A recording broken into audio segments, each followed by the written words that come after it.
దేశంలో ఉగ్రకుట్రలు భారీగా పెరిగిపోయాయా? అసలు ఉగ్రకుట్ర జరిగే పద్ధతులే ఉగ్రవాదులు మార్చేశారా అంటే అవుననే సమాధానం వినిపిస్తోంది.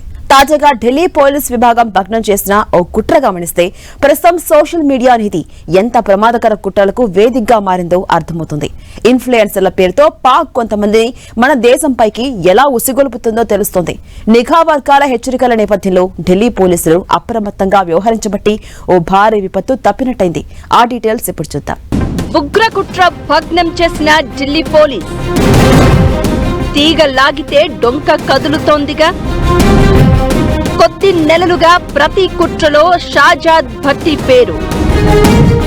సోషల్ మీడియాని కుట్రలకు వాడుతున్న పాకిస్తాన్ సోషల్ మీడియా ఇన్ఫ్లుయెన్సర్లని టెర్రరిజానికి యాంకర్లుగా వాడుతున్న వైనం ఇప్పుడు కలకలం రేపుతోంది. ఢిల్లీ ఎర్రకోట దగ్గర పేలుళ్లలో, ఆ తర్వాత దేశంలో ఇతరత్రా ఎక్కడ బయటపడినా ఆయా కుట్రలకు వేదికలుగా సోషల్ మీడియా బయటపడుతోంది.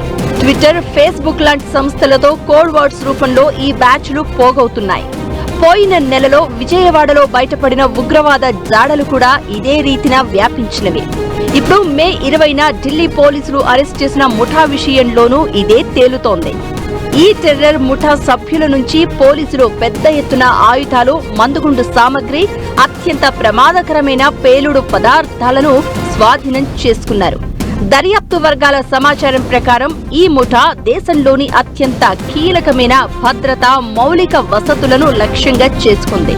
వీరి టార్గెట్ జాబితాలో దేశంలోని అణు కేంద్రాలు, విమానాశ్రయాలు, రైల్వే స్టేషన్లు, విద్యుత్ ప్లాంట్లతో పాటు ప్రముఖ ప్రభుత్వ కార్యాలయాలు, భద్రతా సిబ్బంది మరియు రద్దీగా ఉండే ప్రాంతాలు ఉన్నాయి. ఈ కీలక ప్రదేశాలపై ఏకకాలంలో దాడులు జరిపి దేశాన్ని అతలాకుతలం చేయడమే వీరి ప్రధాన వ్యూహంగా తేలింది. భారత్ లో విధ్వంసం సృష్టించేలా ఈ ఉగ్ర మాడ్యూలుకు పాకిస్తాన్ నిఘా సంస్థ ISI ప్రత్యేక శిక్షణ ఇచ్చిందని పోలీసు వర్గాలు తెలిపాయి. నిందితులు పాక్ ISI హ్యాండర్లతో నిరంతరం టచ్ లో ఉంటూ వారి ఆదేశాలను పాటించేవారని ఢిల్లీ స్పెషల్ సెల్ ఉన్నత స్థాయి అధికారి చెప్తున్నారు. అన్నిటికంటే ముఖ్యమైనది ఒకరు వెల్లడించారు. ఈ దాడులకు అవసరమైన భారీ నిధులను, పేలుడు పదార్థాలను భారత్లోకి చేరవేయడానికి దావుద్ ఇబ్రహీం పని చేస్తున్నాడు అనేది. ఇతగాడి నెట్వర్క్లోని వారే ఈ పట్టుబడ్డ గ్యాంగ్ మెంబర్లకు సాయం చేశారని తేలింది.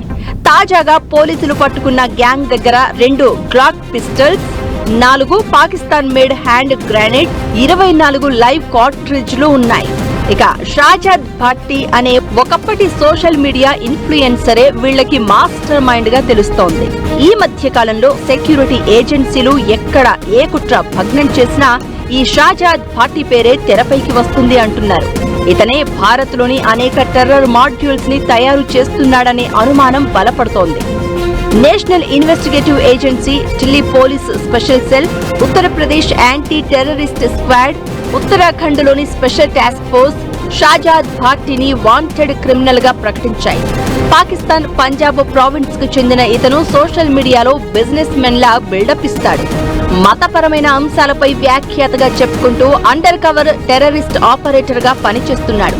పాకిస్తాన్ పోలీసు రికార్డుల ప్రకారం ఇతగాడు అనేక దొంగతనాలకు పాల్పడగా 2013లో అనేక కేసులు రిజిస్టర్ అయ్యాయి. ఇతగాడిపై రేప్ కేసులు కూడా ఉండడం గమనించాలి. 2015లో పాకిస్తాన్ నుంచి దుబాయ్కి పారిపోగా అక్కడే డైరీ వ్యాపారం ప్రారంభించాడు. ఇక్కడే ఫారూక్ కోకర్ అనే బలూచిస్తాన్ గ్యాంగ్ తో పరిచయాలు ఏర్పడగా అందులో కీలకమైన సభ్యుడిగా తర్వాత మారాడు అంటారు. సోషల్ మీడియాలో ఇతగాడు 333 పేరుతో అకౌంట్ ఓపెన్ చేశాడు.